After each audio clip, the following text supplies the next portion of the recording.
Baik, Assalamualaikum warahmatullahi wabarakatuh. Selamat siang teman-teman. Kali ini kami akan membuat video penugasan, yakni membuat sebuah larutan, koloid, dan suspensi dengan menggunakan alat dan bahan sederhana yang dapat kita gunakan dan temukan di rumah.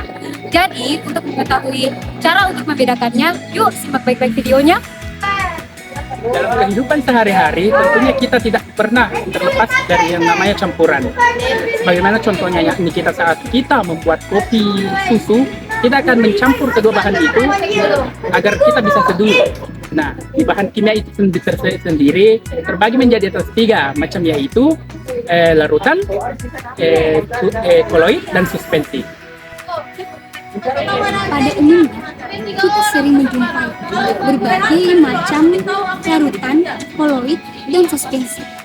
Tapi mungkin kita tidak mengetahui bahwa itu adalah sebuah campuran kimia. Nah, sebelum kita memulai, pasti kalian bertanya-tanya, apa sih itu larutan, koloid, dan suspensi? Nah, larutan merupakan campuran homogen yang terdiri dari satu zat atau lebih, atau dengan kata lain dapat didefinisikan sebagai campuran homogen yang terdiri dari zat terlarut dan zat pelarut. Nah, koloid sendiri merupakan campuran bersifat antar larutan dan suspensi. Secara kasat mata, terlihat mirip dengan larutan, namun komponen penyusunnya masih dapat dilihat dengan menggunakan mikroskop dan biasanya terlihat keruh. Dan yang terakhir adalah suspensi. Suspensi sendiri merupakan zat heterogen antar zat cair dan zat padat. Nah, suspensi ini dapat terlihat komponennya tanpa menggunakan mikroskop, dan jika ditinggalkan pada waktu yang lama, suspensi ini dapat mengendap. Nah, karena kita sudah mengetahui apa sih itu larutan, koloid, dan suspensi, langsung saja kita masuk ke rancangan. Untuk lebih kita membandingkan antara larutan, koloid, dan suspensi. Pertama-tama kita siapkan alat dan bahan, yaitu alatnya terdapat sendok sebagai pengaduk, saringan sebagai penyaring, dan HP sebagai pencahayaan.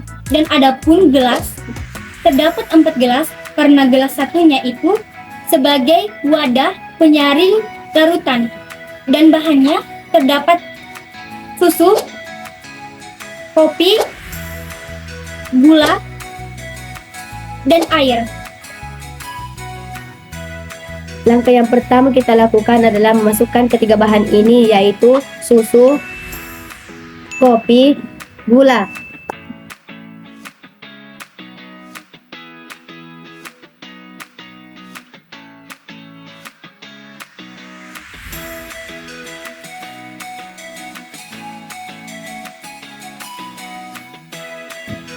Setelah itu kita memasukkan air.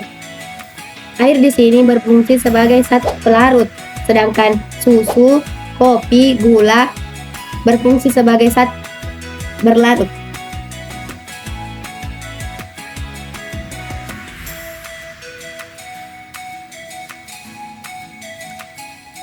Kemudian kita aduk.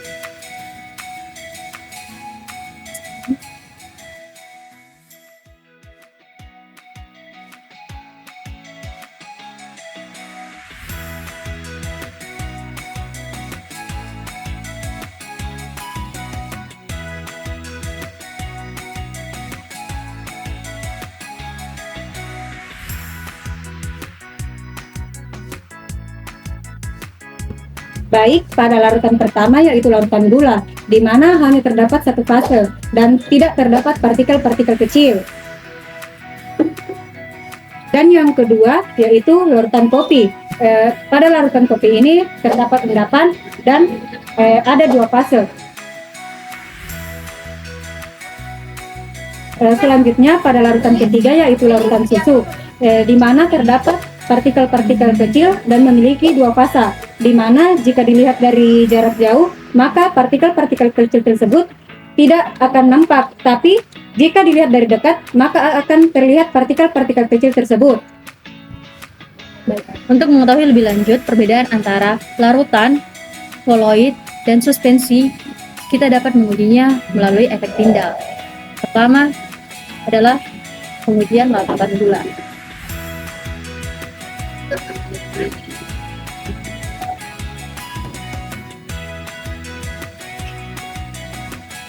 Pada larutan gula dapat kita lihat bahwa cahaya dapat diteruskan ataupun tembus pada sisi gelas. Hal ini menunjukkan bahwa larutan gula ini masuk ke dalam larutan. Kemudian kita ganti ke larutan kopi. Pada larutan kopi dapat kita lihat bahwa cahaya pada larutan ini tidak tembus pandang karena larutan kopi ini memiliki partikel-partikel yang cukup besar. Sehingga larutan kopi ini dapat kita katakan sebagai koloid. Nah, selanjutnya adalah pengujian pada larutan susu. Dapat kita lihat bahwa cahaya yang diberikan tidak tembus ke sisi lain gelas, melainkan cahaya tersebut akan terhambur ataupun terbiaskan. Hal ini menunjukkan bahwa larutan susu ini masuk ke dalam suspensi. Untuk mengetahui lebih lanjut, kita akan melakukan penyaringan.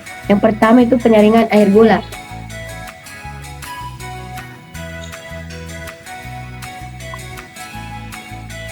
Di dalam larutan gula ini tidak terdapat residu. Selanjutnya kita akan melakukan penyaringan kepada kopi.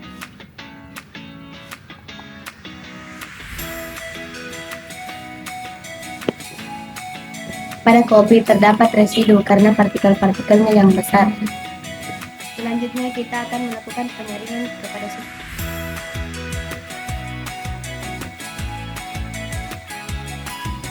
Di susu itu terdapat residu-residu kecil.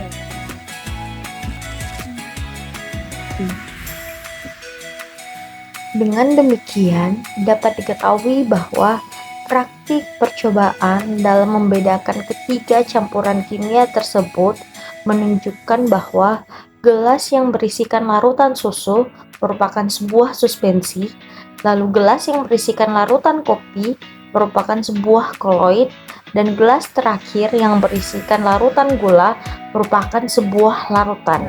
Demikian praktik kami pada kesempatan hari ini. Semoga bermanfaat bagi kita semua. Saya akhiri praktik ini dengan ucapan terima kasih. Wassalamualaikum warahmatullahi wabarakatuh.